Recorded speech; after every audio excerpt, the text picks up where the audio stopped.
When I was 18, I got my real estate license. I was a realtor myself for a couple years. You also have a license? I had a license at one point. You still hold it? Yeah. No. All right, so we were going to talk after this. No, exactly. Never tried to wear two hats, but yeah, the truth is that as a realtor myself, I saw the need for a good mortgage professional, and that's the God's honest truth.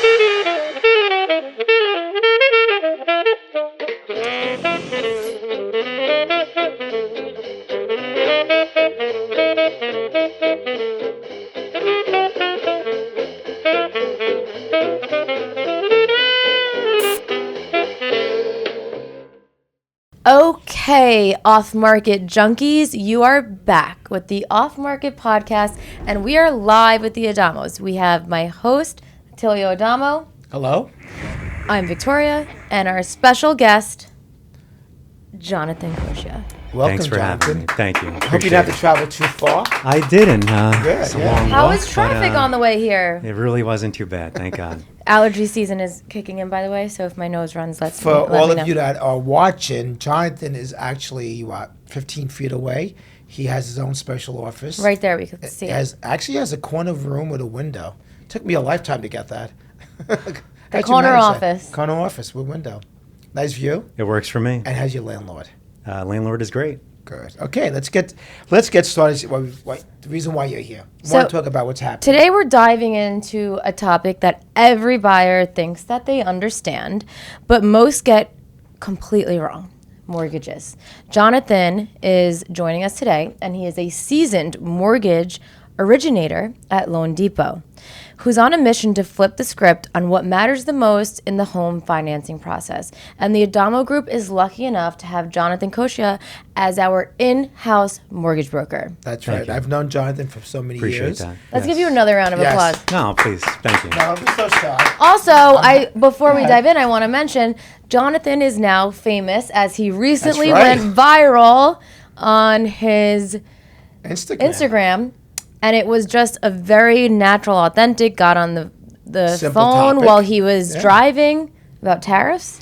Yeah. Tell us about that. Yeah, so simply put, Stock market is down big again. But what that does for mortgage rates is it gets investors out of buying stocks into buying bonds. Let's show the camera. Mortgage rates to get better. Okay. So if you're a buyer, I would look to take advantage of this sooner than later. We don't know how long it'll be here for. If you bought a home in the last few years, you are probably now in a position to refinance. And where it gets really interesting is that if you're a seller and maybe you've been on the sidelines for the last few years because you don't want to lose the rate you have now, you are probably in a position to minimize the gap on the new mortgage. So while rates have been maybe at these levels at some points the last couple years, with yield curves disinverting the last few months, you now have products like adjustable rate mortgages where you can get well into the fives at this point, really minimizing that gap. So I would look to get your home on the market sooner than later and take advantage of where things are now. You got hundreds of hits, or a million. A million hits. No, let's not get what too was crazy it? now. It was big. 370,000, something That's like a that. lot. That's amazing. Did you get any direct phone calls from that? Phone calls, not so much. A lot of messages. Yeah, a lot of questions came from it. But, as far as what sparked me to do it, there really are a lot of questions that buyers have that they don't understand what to make of the market. And I get it. So, the funny thing is it was completely unplanned. I just kind of knew what I wanted to say and just kind of address, concerns and what was happening in the market. Because, the tariff talk, economy, rates, it very much ties into what we do. And what our people's biggest asset is their home. And they want to either get in at the right time, get out at the right time, look to finance it the best way possible. And a lot of people really aren't sure how to do that and how to time that. And, what the market is doing ties into that heavily. How many years you doing this? A little over 20 now. So you're an expert in the field. You've seen these cycles many, many times. For sure. And the Crashes. experience really does account for a lot, especially just in so many topics. For example, in that video, one of the things I mentioned as a potential solution is an adjustable rate mortgage. And to me, one of the biggest misconceptions of adjustable rate mortgages is a lot of people who maybe, have been doing this for a little while, meaning just homeowners and maybe looking to make a move that are familiar with the meltdown back in 2008. There were arms at the time that got people in trouble. And those were negative amortization arms, what they also call deferred interest. Right. Exactly. They were advertised at 1.5%, but the rates were actually much higher. And they were calculated on a lower rate, and you were actually going backwards on the mortgage. And when that minimum payment option ran out, you then had to go to the higher payment, and that's really what caused the meltdown. So my point, though, is that those ARMs are not the ARMs of today. ARMs are, conventional arms, more or yeah, less, conventional right? Yeah, arms. that's what I Something remember. that's fixed for 7 years. And again, not that an ARM solves everyone's problems, but it's it's just part of Do you today's feel discussions. people are still hesitant because of the trauma they suffer from 2008? Or I they think- learned from it? I think because of the big ups and downs that caused, I think people try to spend more time and focus on, say, the market and try to time their move correctly, Right.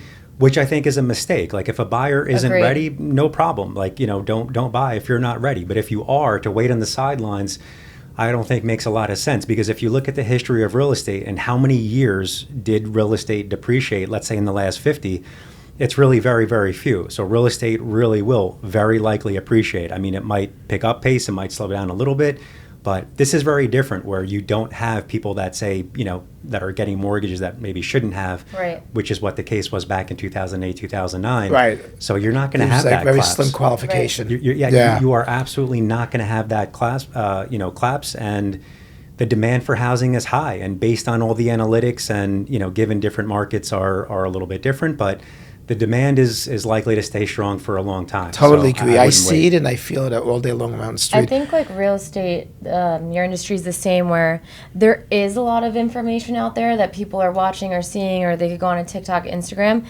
And do you find that maybe they feel they're the expert in that, rather than going to an expert because of what they read online or the Wall Street Journal posted? I do. I mean, we're all guilty of it, where we Google everything, if Right. our foot hurts and what all the reasons that And can Google be. I knows. mean, Right. Google knows. I mean, we Google it all, but Like I once had buyers, you'll know when I'm talking about it, who hesitated for over a year because they yeah. believed that He was trying to figure out the market. The market.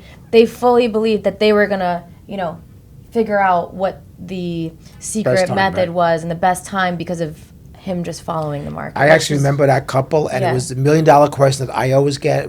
You all get, I'm sure Right. you as well. When's the best time to buy? And when are they gonna drop? And I said, when- listen to me. You're living in an apartment. You just had a baby. You ran out of space. You're renting. You're sitting on money.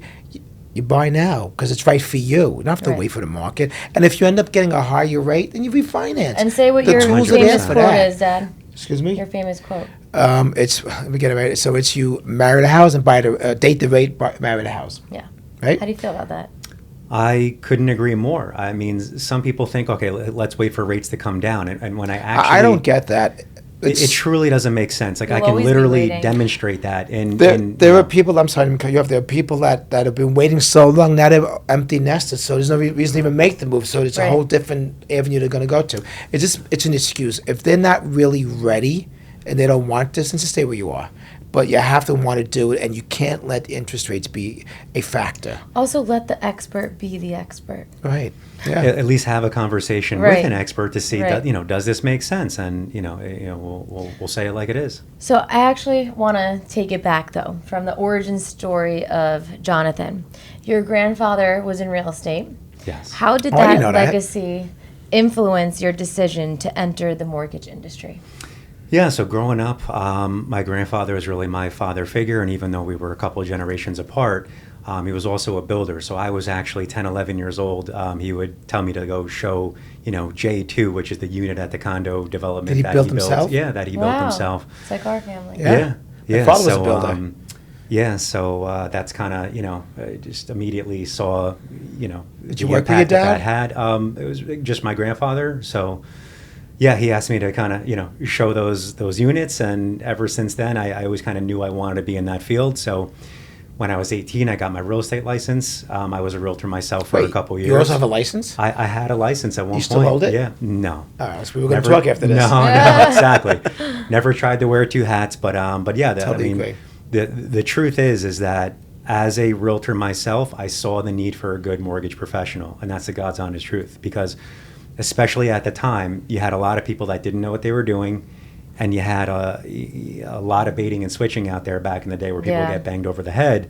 you have more regulation today, given there's still ways around it. There's still a lot of unethical things. You still need to make sure you're working with the right person for sure.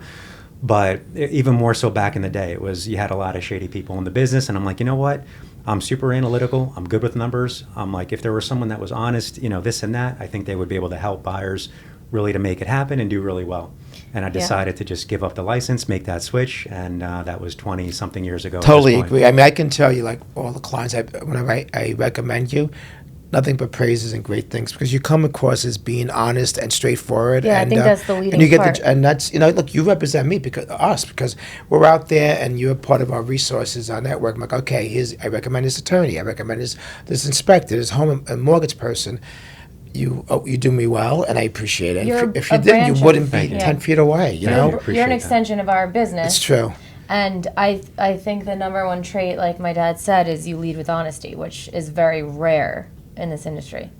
Thank you. Appreciate it. Because everybody just wants business. You're right on. I mean, if you know what you're doing, which I do, there's no reason to mislead people. I mean, what would you say has been the biggest mindset shift that helped you level up in business from that transition point? Shift. I mean, it was kind of just what we said being in the real estate business and then firsthand seeing the need for someone to, help them financially to make that move and accomplish home ownership and, be able to make it happen in the right way. It's that demand. Isn't it an amazing feeling, like when you're working with, like, say, like a first-time buyer to get their first home, and you could feel the excitement, and they're so grateful to you, and they keep thanking you got them their first home. Yeah.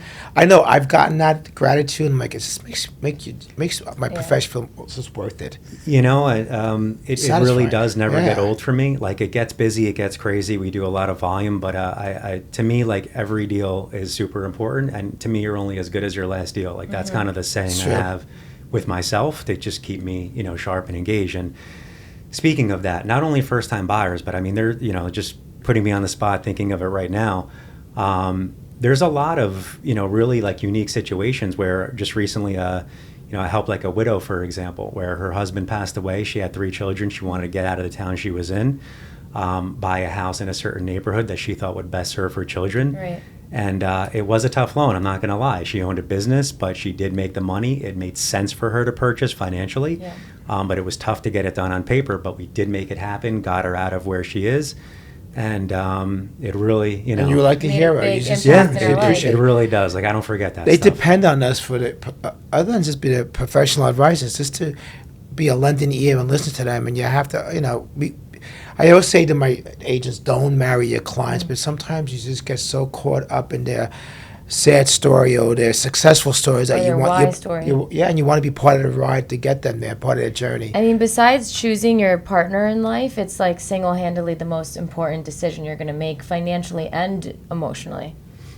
The industry we're in. Yes. Yeah. It is. So you mentioned that you're constantly evolving, which we're going to get into the health spectrum later, because Jonathan is a health guru on the side. But you mentioned that you're always evolving to be better for your clients. What's one decision that really transformed how you work? As far as a decision that transformed is, I would say one of the hardest moves that I made was, speaking about, those arms and the mortgage meltdown back in 2009. In those days, it was very hard to find a good company. And around that time, I found a decent company to work for. In 2010, I bought a home myself. I got engaged myself, and I came across a company that looked really good. And I was talking with my fiance at the time, and she's like, "Why would you move? You like the company that you're at. We just got engaged. We have a wedding coming up, as you certainly can know how much is involved there, which no time seems to get rid of that." Yeah. And she didn't really want me to make the move, but I said, you know what, I have to take this chance. I have to do it. And in 2010, I moved to a company called Mortgage Master, who was then acquired by Loan Depot, which is where I am now. And it turned out to be really one of the best decisions because it just continued to be. I don't think I knew you were part of Mortgage Master. Mortgage Master, yeah. It really was a great organization. They don't exist. It's just... Yeah, I mean, they were acquired back in maybe 2017. So, on one hand, while it sounds like maybe, Loan Depot acquired them by default, it really isn't the case. Like, the owner of that company very strategically, partnered with Loan Depot to make that transition happen. And I'm very much at the spot that I am because I can provide my clients with the absolute best that the industry has to offer. And it's a combination of people and technology, products and service, and we have it all. I think it's a testament to the company how I was long about you've to been say with that, them. yeah, about what, 15 years almost? Yeah, just about. That's loyalty. There Yeah. were some things I tested in between that to make sure that I was in the right spot. Right. But I'm sure you get calls all but the yes. time to move over. a lot, yes. Yeah. Yes. It's rare to find someone like you where if you are happy in your home, your place, and uses loyalty. So they're lucky to have you. Thank you. Okay, Victoria, what's next? I think that we should bust some myths. Okay, let's do this. Let's have some fun. Let's debunk some myths, right? Because as we said, everyone thinks they're the expert, but we have the expert sitting in front of us. What's one common misconception about mortgages that just drives you crazy? That's a good one. I would say that the biggest thing is a lot of people appreciate all the time and attention that we put into it, but there are some that are just hyper focused on, say, the rate and cost. And there's no doubt that that's important. That's super important, and we can provide that. But there's a lot more to it than just numbers on a paper. Right. It's also the service behind it, because even if you're fixed on maybe a particular product and getting it to a certain, either a certain interest rate or getting your cost down slightly. Again, there's no doubt that that's important, but maybe you're not even fixating on the right thing. Whereas another person, say, okay, with this much down, at this, these parameters, we're at this number, and maybe that sounds pretty good, but are they missing the boat? Are there other things that they should be looking at? Hey, if we free up this asset here, we can do this, or did you consider that, or did you consider based on your needs that maybe this is a better product? And oh my God, so yeah, we were focusing on this one thing, but that's not even what the focus should have been on in the first place. So to answer the question, it's really no doubt rates are very important. I put a lot of emphasis on it myself, but it's also making sure you have the right people and company behind you to make sure you're properly structured, which will Right. save you way more money than a few bucks on, maybe an application fee or Right. something else. And then also making sure it's delivered as promised, because Right. if a mistake happens, if maybe appraisal doesn't come through, or approval doesn't come through, or some other aspect that's going Right. to cost you the deal, how much is that worth? Now lot of you've been looking money. for a home for 2 years. You're really going to trust it with with someone in the middle of nowhere Yeah. you've never heard of, where you have Right. someone local with accountability? What about there's shopping just- around? It's how do you okay tell to people shop, yeah. I Do mean, your do what due you have to do But diligence. how are you make going to sure. convince that person that do your shopping around but come back? How do you solidify that closing? How do you close that deal? It is tough to do, because there, like we talked about before with regulation, it's looser than you think, and there are a lot of companies out there and lenders out there, like we talked about Googling. Like, if you Google mortgage rates and you sort by lender, it's going to show you like Who's paying the most money for Right. Yeah, advertising? I mean, exactly, and that's exactly who Yeah. it is. They have to, We- is same the thing. person Yeah. with the highest number, is their phone going to ring? Right. No. So what do? They bait you in with something else, and then, get it as far as they can, and then, hopefully it's too far before you realize, and they have to close you. So But I think- I'm what sorry, I'm hearing is like, yeah, it's easy to be like, oh, I'm not going to pay that application fee, or they're going to just give me their rate, right, the number.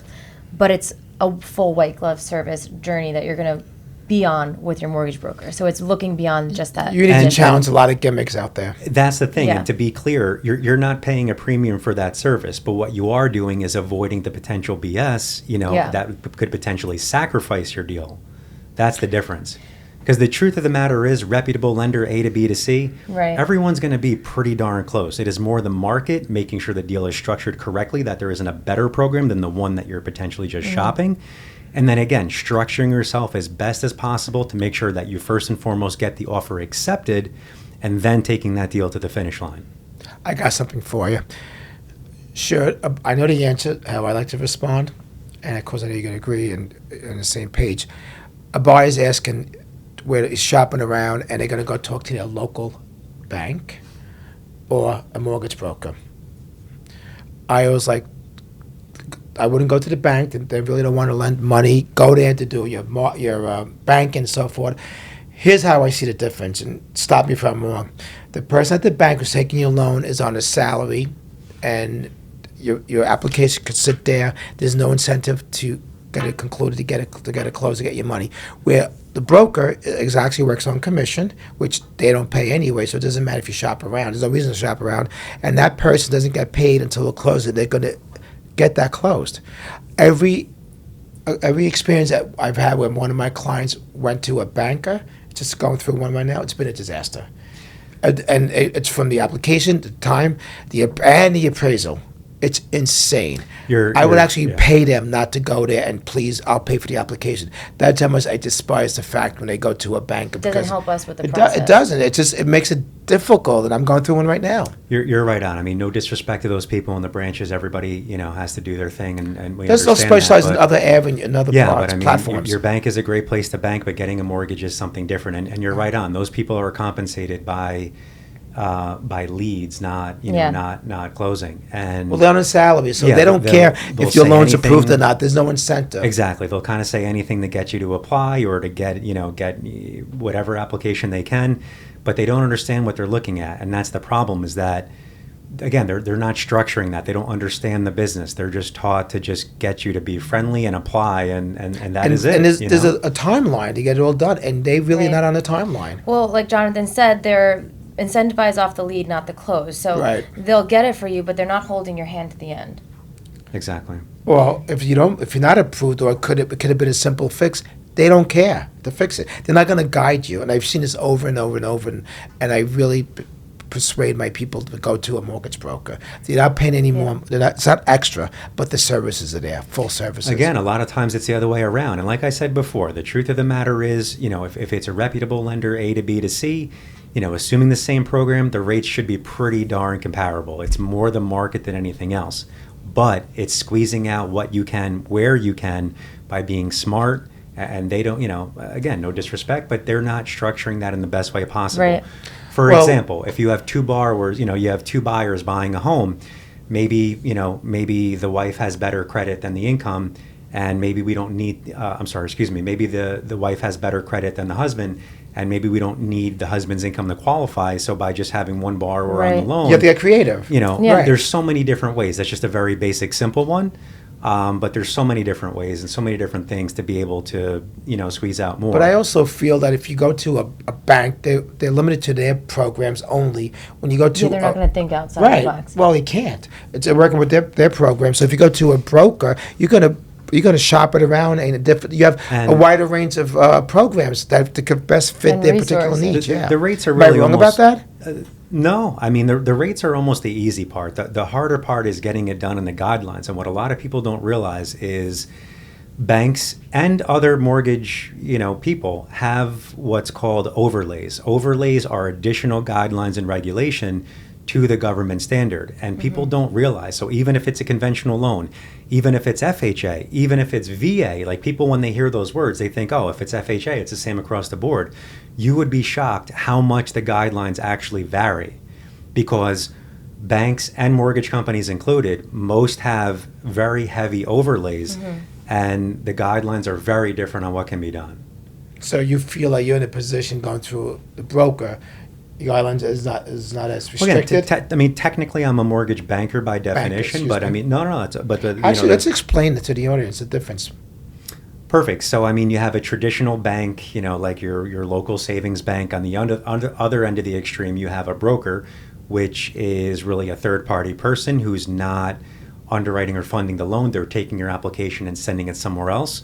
And I'm not a fan. Like a salesperson between? Yeah, and I'm personally not a fan of really either of the two extremes. And where the happy medium is, not just because it's in the middle, but it truly is the best of both worlds, is having the ability to have your own products in-house, which we do, but also having an array of products. Right. You're not just limited to one thing, where you can really see what the best So everything's all in-house. Yes. And then it's your own money as well. Yes. So that goes back to what you wanted to debunk, the myth, right? Like, you're not just looking at the rate, it's the full package white glove service, like, which was leading to our next point, that how buyers, which we see, tend to obsess about the rates, right? Exactly. They're just obsessed over interest rates. They're influenced by the media. Like, why are they overlooking that matter just as much, like, or even more? Well, that's a great thing. I mean, great question. I mean, what I think some buyers, listen, there's no doubt you want to get the best rate you can, and I can understand that. Like we said before, no matter how many deals we do, we understand everybody's needs and that they want to do the best they can for, for themselves and their family. But at the same time, to either wait or maybe take a chance with something that doesn't make sense to jeopardize the deal or to hold up you buying a home, especially doesn't make sense when you consider, going back to what I said before on real estate generally appreciates. There's really very few years in the last many, many years where homes really haven't gone up in value. So with that being said, if you look at the numbers, look at the math, let's just say rates are, I'm just making up a number, let's say 6.5. No, well, let's just say, national average is in the upper sixes right now. So that's a fair number. Again, you can do a little better depending on different things, but national average is upper sixes. And let's say home prices are where they are. If you wait, and I do think rates will come down, right? So let's just say a year from now or 2 years from now, whatever you think, let's say a year or two from now, rates are 1%, maybe even 2% lower, right? Because inflation's getting under control. Right. It's kind of going to happen, in my opinion. Where do you think prices are going to be a year or two from now?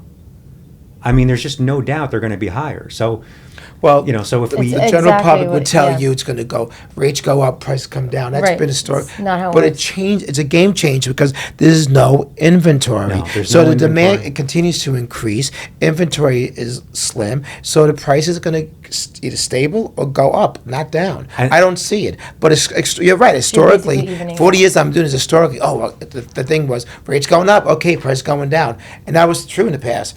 But there's no more inventory, so it's a game changer. Exactly. And yes, you do have to make some assumptions, but it's not just made up or us pushing, frankly, more homes. And you can demonstrate that. I can demonstrate it rather simply where, okay, let's say real estate appreciates 5% a year. Let's even say it appreciates 3% a year. Mm-hmm. When you do the math on appreciation versus the difference in interest rate, let's just say 6.5 to 5.5, what's more expensive? And the answer is waiting is a lot more expensive. Yeah.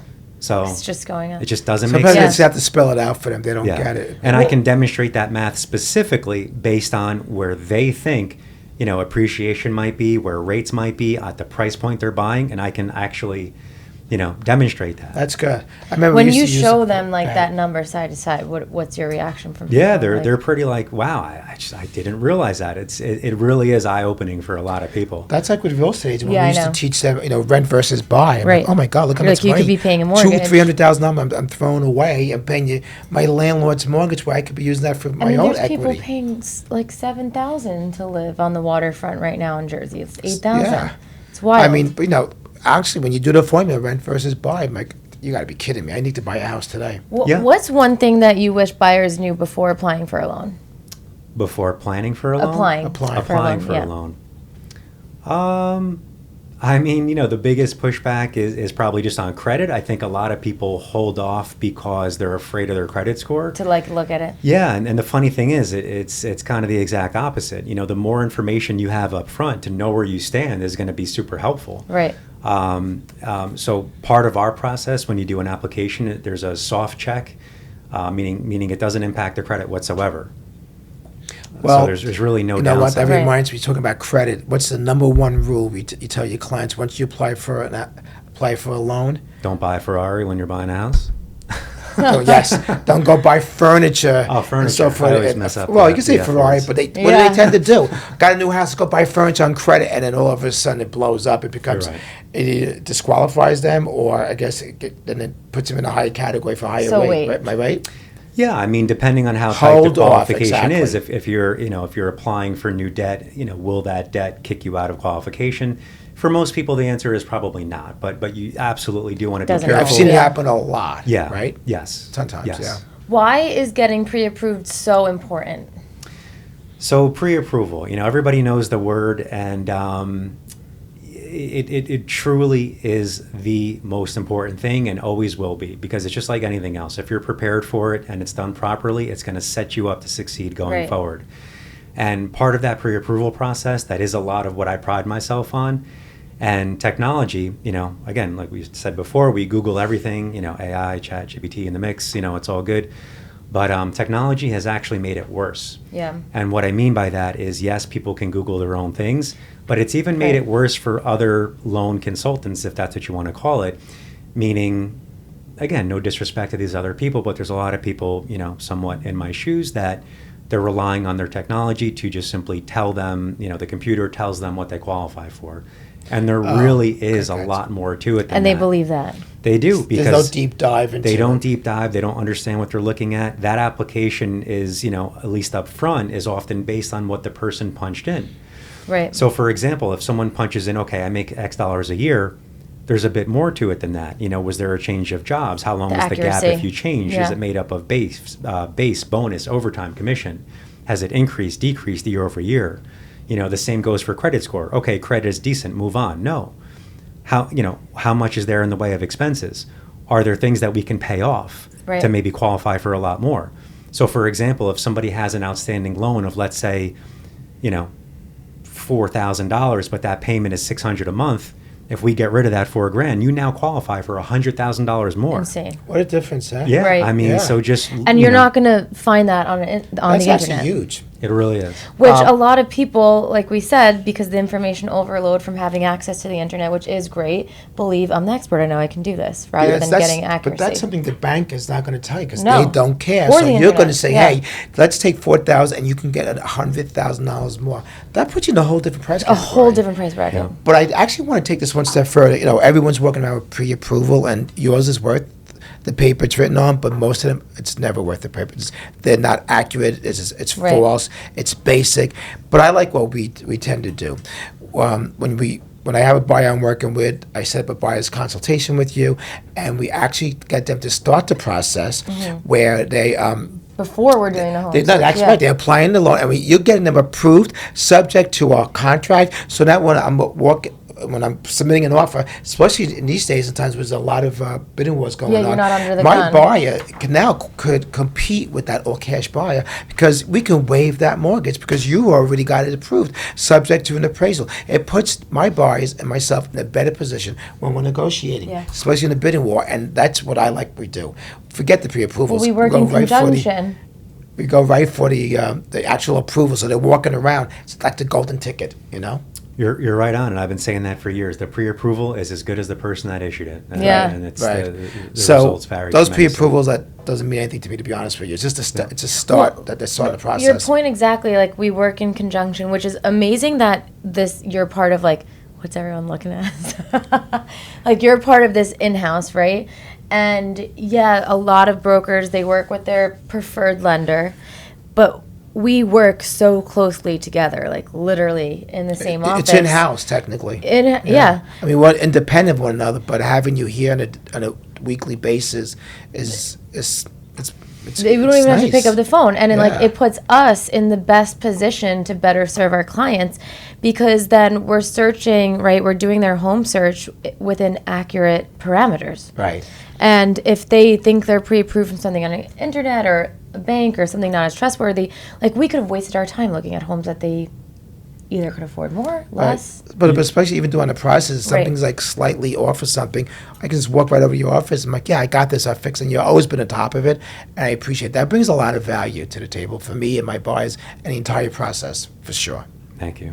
Yeah, right on. I mean, there really is. There's just so much value to that pre-approval, teeing it up the right way so you know the parameters to work with. And while there are so many moving parts to the mortgage side, and that's why it is challenging for a lot of companies, and like we said, about not going to the bank, because, I mean, despite mortgage not being a new word, there are more moving parts than people would ever Right.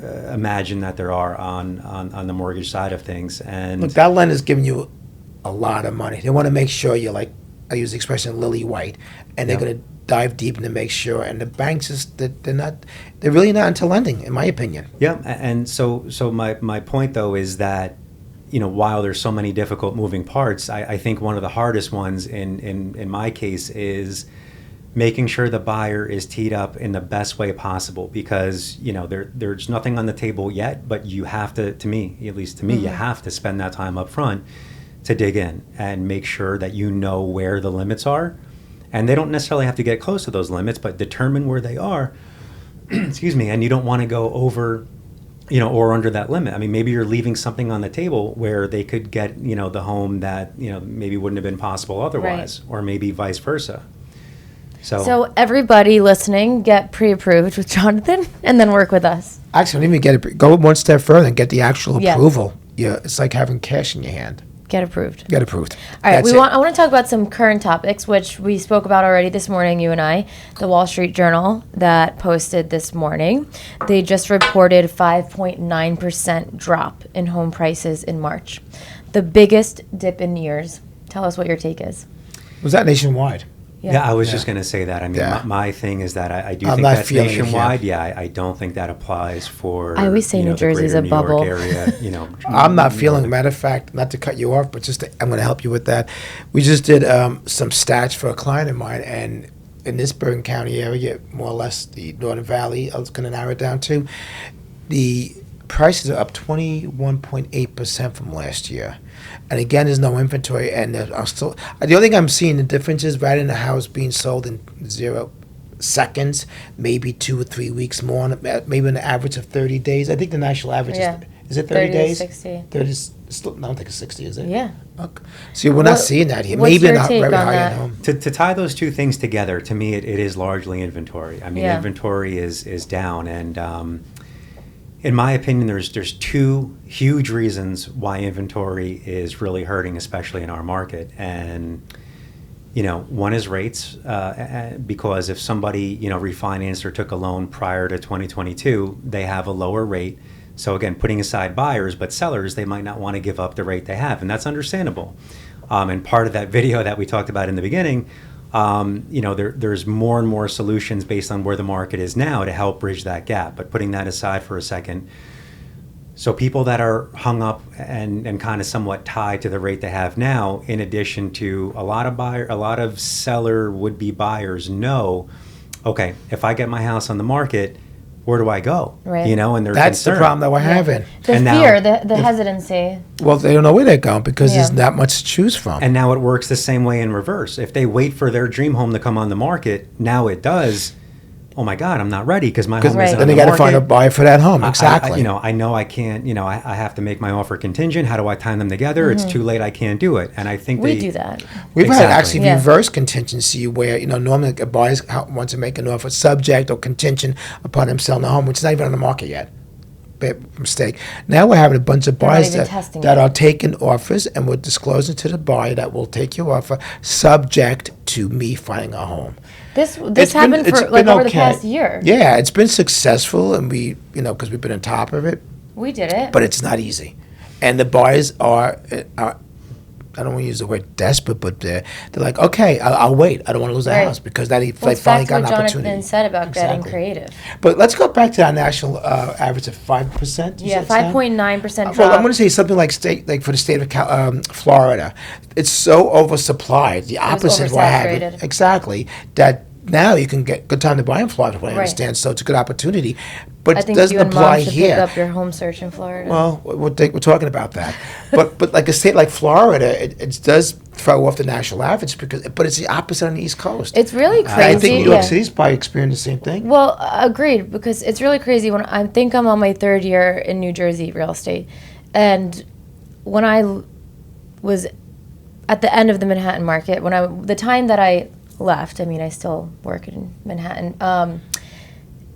It was just scarce. Like it was, nothing was moving. Right. But New York City will always survive. It Right, may they have its will, rough of periods, course. but it'll always survive. But you would assume the same to be true, like 3 miles outside of Manhattan, New Jersey, and I came here and I'm like, this is the Wild West. Like it's in a bubble. Like bidding wars, like just crazy. Like it didn't stop. And like the longest something is on a market where clients over here are freaking out is like 30 days. Well, I think COVID had a lot to do with that too. Where people were leaving the city where it was congested, and they wanted suburbia and the backyard and places to walk, and they just got used to it because New Jersey really is a good place to live. And I think this point will be very helpful for a lot of your audience and would-be sellers. Is I do think there's a lot of sellers that are not coming out that would otherwise. Yeah. Oh, absolutely. Because a lot of people, they're comfortable. The good part about the way the market is they made money and they have a lot of equity in their home. And a lot of people's,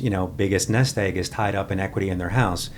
And that they know if they were to present an offer, they would have to sell their house at the same time. Right. And if you're with all these bidding wars, you can't present your home contingent, So how do you solve that problem? And the answer is, like we said before, being creative. And we do have something like called a bridge loan, for example, which is just one of, say, several solutions where you can bridge that gap. So that was so popular in my early years, but this seems to have a negative connotation to it when you mention it to people, like they get scared. But which I disagree. But tell us more about that, because that's how the perception out there. Yeah, I don't feel that way personally. I just don't think people know about it or how it works. And there aren't many lenders that do it. That's why you don't really see it out there too much. It used to be very, very popular. But what a bridge loan is, and not everybody qualifies, of course. You have to make sure based on a few things, depending on the equity in the home and other parameters. It enables you, for a lot of cases, to be able to make an offer on a new home that's not contingent on the sale of your current home. So this way it gives you the ability to make that offer way stronger, because let's be honest, the seller evaluating that offer it's going to go to the bottom of the pile. Yeah. Exactly. If you have a contingency in there. So not like I say, you have to trim off the fat when you present an offer. So even if the goal is to close at the same time, can we guarantee that? And the answer is the bridge loan will give us the ability to do exactly that in a lot of cases. So does that person need to qualify financially to support two homes at the same time? That's a great question, actually. And that is part of the beauty of the bridge loan, is that, if you need to exercise it, because don't forget, the goal is likely to close both homes at the same time. But if it doesn't happen, and let's say you had to exercise or wanted to exercise the bridge loan, you actually don't have to make any payments for 6 months. Is it almost like a line of credit that you have, and if you can Almost. use it, it'll give you the line of credit or the bridge loan, and then you just pay it back? Yeah, but it satisfies the existing mortgage on the current, departing home, and you do not have to make payments on the bridge loan itself.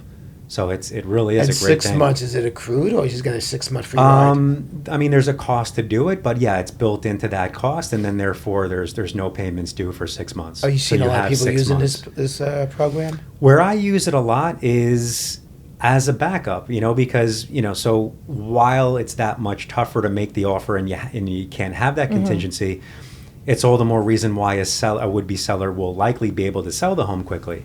So as long as we know that they have the ability, and they qualify for the bridge loan, we can get it in place. And if they don't end up needing it, which is usually the case, so it's safe. We just cancel it, and it never costs them a penny at all. And we I can tell you, just get rid of Jonathan, it. in the 90s, it was so popular. We used it all the time. The bridge loan?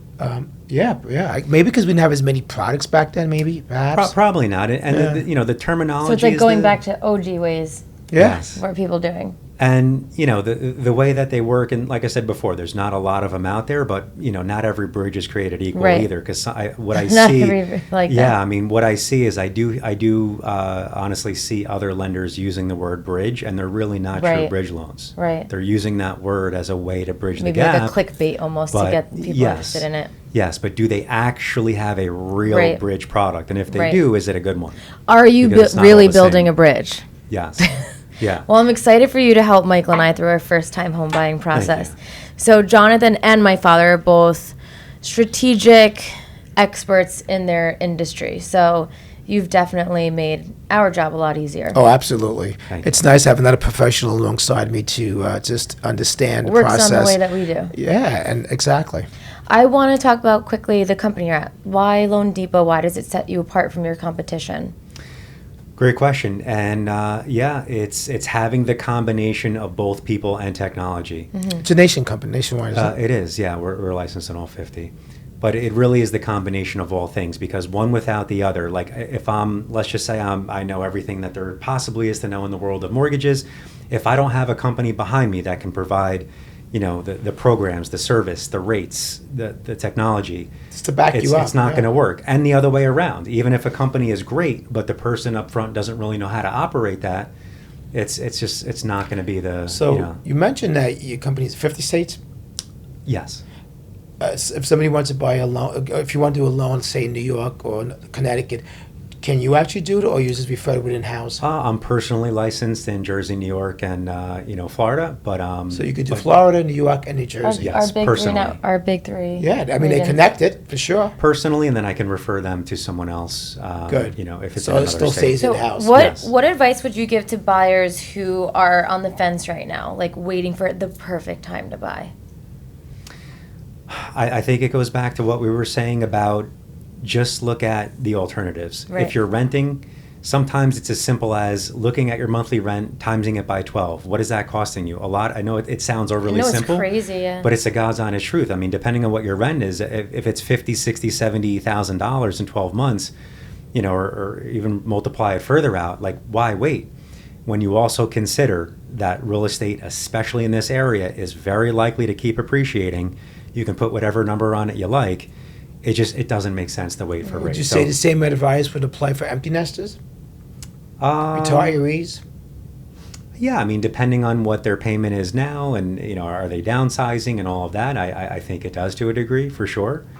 But if it takes time to find the right place, absolutely. But I wouldn't just sit on the sidelines, you know, waiting for the market, because I think that's a mistake. Totally agree. Absolutely. So, also, for anyone watching that's in real estate, like real estate agents like ourselves, tell us how, as agents, we can better communicate the mortgage side of the transaction to our clients. That's a good question. A lot of realtors don't even understand anything about mortgages. So I think if they were a little more educated and understood it, would make it easier when they're in this process, when they journey with their buyers. There really are so many moving parts in how to structure things, and kind of along the lines of what we spoke about for the pre-approval. I think it's just communicating up front, you know, making sure as you're drawing up the contract, are you drawing it up the right way? Are you putting, you know, clauses or additional provisions in there that maybe, you know, should or shouldn't be in there? Well, then that's where you Also, have the for attorney clean it up. brand new Attorney agents, review. just leaning on you, like having you And walk that's them through the okay. process. Yeah. I remember back when I got started, I would take a calculator and we had to do a whole formula about the qualification. I haven't done that like in 30 years because I'm like, I shouldn't be doing this. No, you're right. I have a lender, you know, a partner in the mortgage business. Hey, Jonathan, these people, get them qualified, and I rely on 100% what you have to say. But when I got started, we were trained. It was part of, as a real estate agent, to actually qualify an agent. Yeah, no, it's a amazing. couple. Yeah. Especially No, when it came rent. It really is completely the other way around now, and I appreciate what you're saying, but I mean, it really, I think, is more of a one-way street in a sense where. Where everyone should stay in their lane and do what they do best. Yeah, but meaning, and I appreciate the question as far as, you know, what can you do better for, say, you know, me or as a mortgage professional or for the mortgage side of things, and I don't think there's a whole lot. I think it's more important for the buyer to speak with the right person so that we can give you the proper criteria, so you can hit the market, Right. you know, in the right criteria based on what they qualify for and also where they want to be based on payment out of pocket and their personal and financial needs. So I always say the right agent makes all the difference. It I can really So say does the right mortgage so the right broker. lender makes all the Yeah. difference. Right, is that the right term? It Lender? takes at least 3 to tango, yes. What was that? absolutely. Takes 3 two to to tango. And I guess we throw in the attorneys. Having the Yeah. right lawyer representation as well makes the, it takes a team to do a closing. So you have to pick all the right players for this. It does matter. To touch on the attorney piece maybe just for a second, because I do think it's worthwhile. It's important, I mean, yeah. just make sure you're working with a real estate attorney, because if you have, you know, an attorney in the family or someone you know, Right, and like, they oh, my primarily cousin, do you know. divorces or, Right. you know, another type of law, I mean. Tell people why that's just not the way to go. There's just such a difference. And you know, like we were saying, the details matter. I mean, you know, going back to the health aspect, do you go to a lung doctor for your heart? I mean, No. you know, no Yeah. matter how smart Back in the day, they had a general practitioner. Yeah, no right? matter how smart that lung Right. doctor might be, if it's heart related, you need to, you know, it's Right. just Someone different. who's looking Specialty. at the What's a heart special? all day. Right. I quickly, before we have to wrap up, I want to go into the future of the industry. Like, ChatGPT is my Google now. And so everything with AI, like, do you think the way people shop for mortgages will fundamentally change because of all the technology coming out?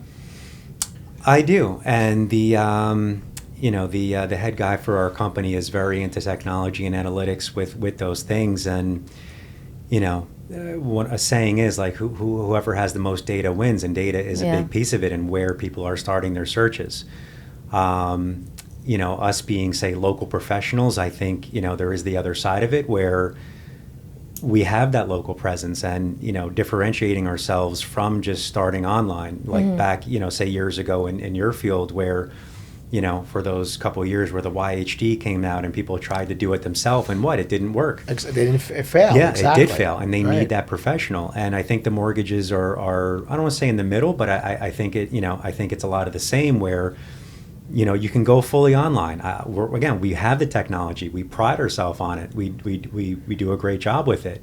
But you also need to tie in, the expert that's looking at it and that can translate and help the actual person. I'm not afraid of AI. As a matter of fact, I like to use it more where it's going to help me in my business. As a tool. As a tool, exactly, where most people are afraid. Right. And it shouldn't be afraid. They're not going to take over. People still need the human touch. They need you to show them homes. They need to sit down and say, I understand what you're going through. Maybe this is the best avenue for you and so forth. It's a big move. It's a personal. And sometimes they just need a year to listen to and guide them. And AI is not going to do that. And going back to what I said before, the technology piece still applies, which is people rely on it on both ends, not even just the buyer thinking it's good, but also the so-called professional that's reviewing the information that was submitted, because it breaks down farther than you can possibly imagine. And maybe there are some, even if say so-called well-qualified, easy situations. But are you still considering, let's just say there are probably things that the person is not considering that they should be. The human part of it. Yeah, and if that information is presented the right way, they can certainly make their own decision, but at least, speak with that professional. Certainly not a basic process at all. That's for sure. Before we wrap up on the business front and get into some fun personal, you've dealt with some wild deals. What was the most stressful or unexpected file that you've ever closed? As far as file, there is one comes to mind with another great team in Bergen County where, this person had, I want to say, literally 40 different businesses, and it was just it was. Were they successful? They are successful. They did very 40 well. businesses? It was every possible combination you can imagine between being a very unique property. The highest selling in town. Okay. Super unique for a lot of ways. Probably not. Okay. It was, I think it was an Edgewater, actually. Okay. Again, multiple businesses, didn't file tax returns for a couple years. Down payment was coming from a gift.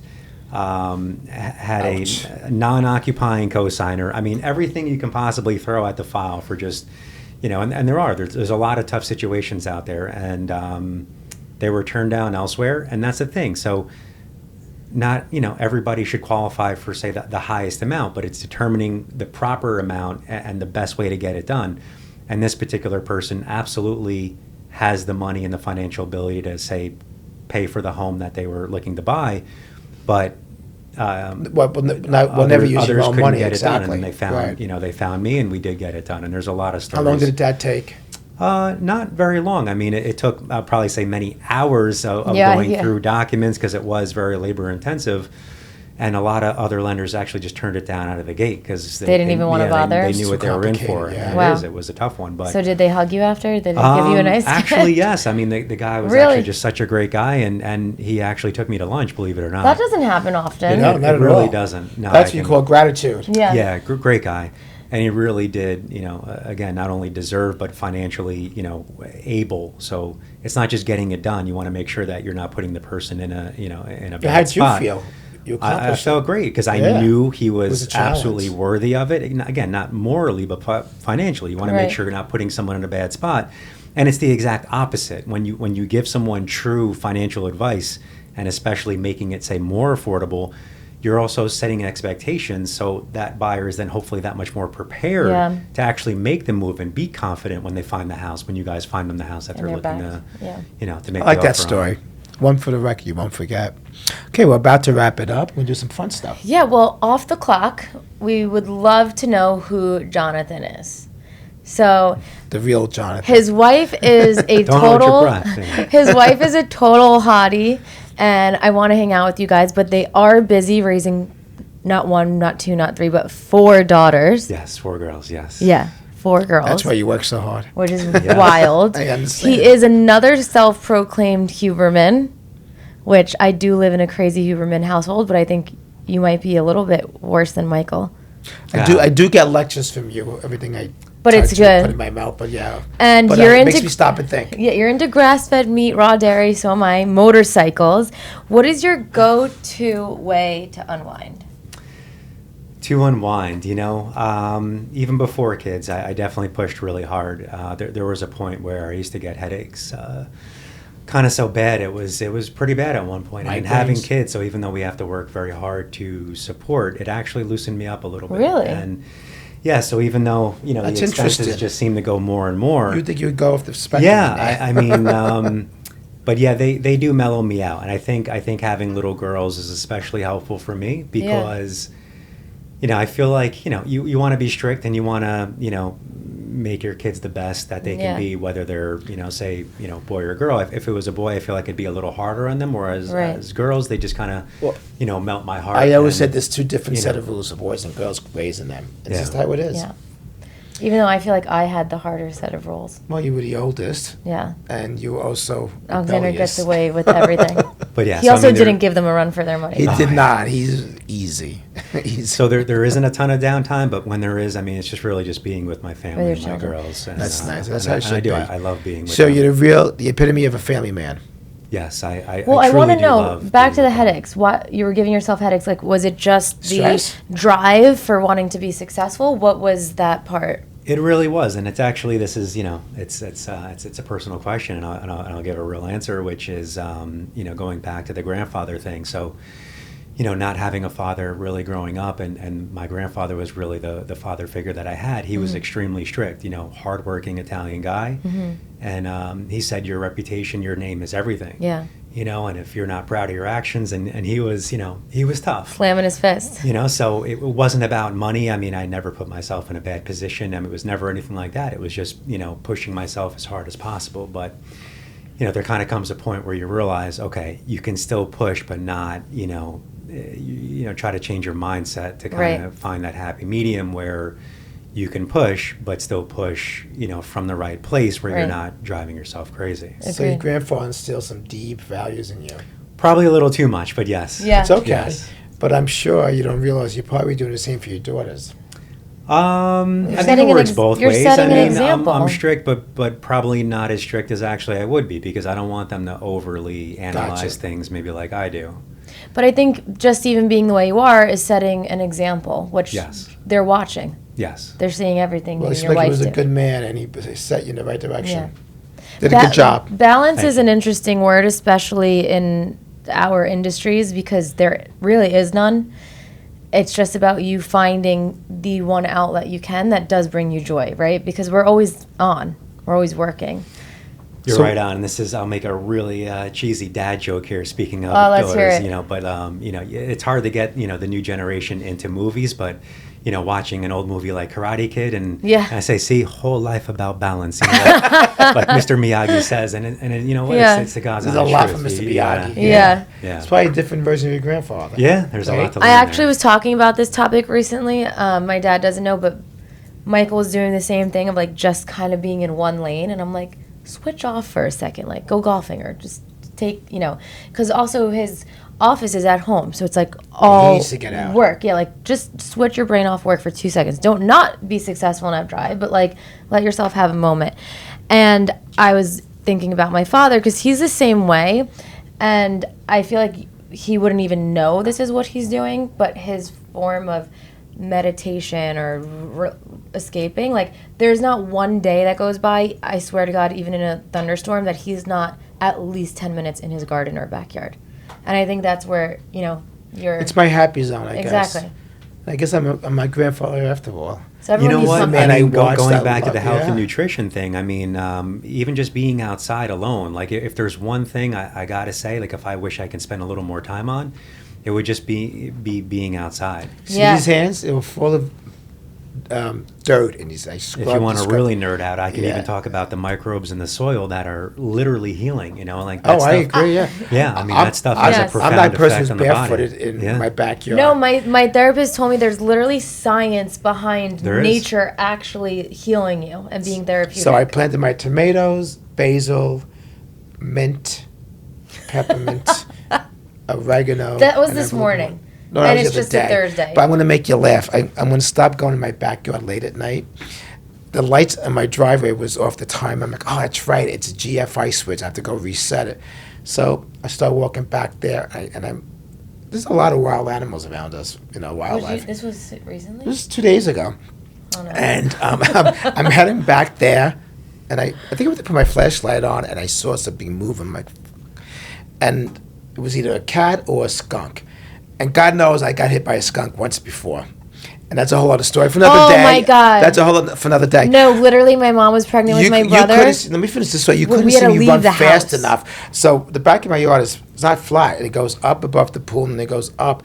I ran so fast that my shoes went flying in the air that I was wearing, and there was an umbrella post.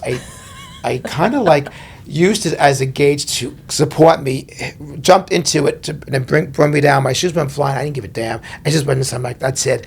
I'm not doing this stuff in the dark anymore. What did Mom say? She didn't even know. It just was a 2-minute thing, and That's I was funny. But he's so crazy. and Yeah. one time I actually stepped on a snake barefoot, a garden snake. So I have to stop doing that. I do wear shoes now in the back. I'll tell you how crazy he is in a quick story. It was Hurricane Irene. What year was that? It was in I was middle school. 2000 about. Might have been 99. No, 99. We were 98. in Yes, the yes. ranch on Edith. Yeah, I was like 9 or 10. And we lived on a ranch and also another hill. So, like, our home could easily get flooded, right? Or it was going down that No, it way. went down the other way. It was fine. So we're preparing. It's happening. Whatever. We cannot find my dad. Like how it is in this office. Like you sometimes you just can't find him. Like we're looking all around the house. Like we cannot find him. My mom's screaming his remember name. that. He was outside, like thunder striking, lightning striking, on a metal ladder, on the roof, cleaning the gutter. Oh, that's During right. I was Hurricane concerned Irene. about the buildup, and I needed to have a. And she's I out thought you there were going like- to say gardening, and I was going to support that, but No. the gutters maybe. Yeah, like, maybe- she's No, like, that's how if you don't have clean gutters, you're gonna get a flood. Yeah, but it's Where's a it gonna little go? And he's late like at that point. frantically What? cleaning What was out. that? It's a little late at that point. And you could also die. Like you could. It wasn't late. I just thought perhaps I should just be proactive with it. Like he's literally cleaning out the gutter frantically. My mom's like, "You're gonna fucking." Look, I'm not that person who's gonna sit in the middle of a thunderstorm and do nothing, watch a movie. Yeah, so I you don't just- clean. So go clean the gutter during I was. lightning. Did we get a flood? No. Yeah. Anyway, there's Anyway, this measure. enough about me. This session was about you. But before we have to end, tell me like the healthy lifestyle. I'm into that. So like, tell us why that even makes you more successful at work and what kind of sanity it gives you. For me, being a very analytical person, I like to pull as many things and problems out of the equation as possible. And I keep it very simple. Like my mother really didn't have a lot of sayings, but there's one that always stuck with me, which is like God gave you life, and what you do with your life is your gift to God. And Sweet. to me, a Yeah. big part of that is respecting yourself and your body and taking care of yourself. And you only get one, So, so given when I was younger, the aspect was more and being as strong as possible and lifting as much weight as possible. And then the last, say, with every daughter, I more and more a little less emphasis on just say strength training and more into say just food, nutrition, longevity, things like that. And I think there's more of a need for it now more than ever as the quality of food, say gets kind of worse and worse. Oh my God. Are your kids on board with all of this? Yes, no and it's choice. not that it's not that I don't let them eat certain things. Like That's kind of again, nice of you. And just to clarify, to clarify, I'm not talking about calories per se. I'm really not. I'm just talking about things that The ingredients. food coloring and Right, just yeah. ultra Well, look processed what Kenny's things. doing right now, and a lot of Preservatives. companies, like I think Kellogg's is one of them, was getting on board, and they want to take the R40, I think you told me, food The coloring red out 40 and and- change it, Yeah. and it doesn't even make a difference in the taste. It was more for color, for selling. It's it was it's more, all it was about marketing. money. It's all It's all marketing. about money Yeah, because it's all you can about use a marketing. better additive, but they're Right. using something that's a chemical because it's cheaper. So you must support what he's doing. Absolutely, Good. and I think it's very important, especially for the younger generation, because it's not even just food. It's like for example, washing your clothes. Like when you're using fabric Oh, we softener, those switched to those everything dyes and non-toxic, fragrances. yeah. When you're breathing that stuff, so it's not any one thing, but it's just it all adds up between. I don't want to get all crazy. Okay. But Well, let's just Wait, look our at whole- Europe. They took it out years ago, and they have They less never had with a problem. obesity and autistic Cancer. and cancer and so much. And we should take patron and them especially learn for from little them. girls, a lot of these things are endocrine disruptors, Hormone. which disrupt hormones and potentially Right. growth Why and do you think development. there's so many fertility issues in like my generation, like what we've grown up with has more chemicals I in think it. there's a lot of reasons for that. Our yeah. whole household is like toxic-free cleaning products. But I go to my parents the other day. We were coloring Easter eggs, and I got blue dye on me, and my cousin's literally spraying me with like palm olive or Dawn. Yeah. We're just like just. That sounds magic. Yeah. Wait, is that a good? Is that chemicals? That's bad. Are you kidding? Oh my god. You know what though? We just It works. You got to draw the line. You got to compromise.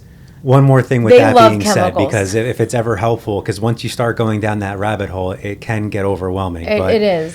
for- You're like, for- where do you draw the line? Yeah, well, exactly, and that's what Where I'm do getting you to. draw So the line? for anybody listening, there was a point where I was probably really over the top, and what I will tell you is, from my experience and just more and more reading, stress will kill you before probably anything else will. That So is a really good takeaway. it really is. So find that balance for yourself. Do what's good for you, because if you're overly worrying about everything, that will kill you before the meditate? person If that if you're worries worrying about nothing. your health Do you 24/7, meditate? I'm actually not good with the meditating, but What do you do to relax? Yeah, not a whole lot. Like I So said, it just must be. So when you're not the husband, the mortgage lender, and the dad, And what the do you health do? What do you do for guru. yourself?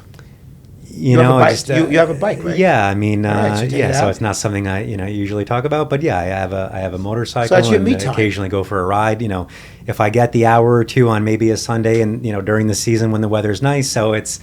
Wish I can probably do more of that, but Why yeah. don't you just take once your in a bike to blue. work? It was like beautiful. that'd be today. awesome. Evan's gonna film you on a video on your Why don't you motorcycle. drive your bike to work? Yeah, come here in a Hey, we're helmet. talking about motorcycle, by the way, correct?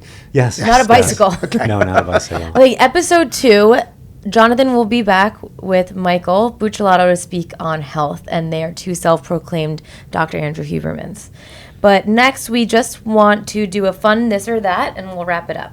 Okay, fixer-upper or new construction? At this stage in your life, For me or for Yeah, someone for you. else? For you. For me, new construction. right? Interest rate or overall loan strategy? Overall loan I strategy. knew. Okay. Speed or precision? Ooh, you're mixing some of my favorites there. Speed and precision. Well, if you could do both, Precision is more important. buy now or wait it out. Buy now. Buy now. Did you hear him? The professional is saying to buy now. That's right. So we want to pimp you out where you can tell people where they can connect with you if they want for the no fluff advice and helping them on financing their home. Well, you could come to our office, but You'll always find Jonathan. Tell them your in his handle. corner office. Yeah, I mean, on Instagram, it's just at Jonathan_Coccia. We'll tag and him. then, just Google my name. You'll see some reviews and website, and pretty, fairly easily accessible. Jonathan, what's the one takeaway you hope every buyer, seller, or agent walks away with from watching this episode? The one takeaway is make sure you work with the right people. Who you work with matters for sure. There's so much value, more than you can ever imagine, working with the right realtor and lender. And you have that at your fingertips here in Bergen County. Perfect. I Thank like you. that. And that wraps another That's a wrap. episode of Off Market. Jonathan, thank you. We'll Thanks see you for in a few having minutes me. in the office. Absolutely. See you in a pleasure. second. Thanks.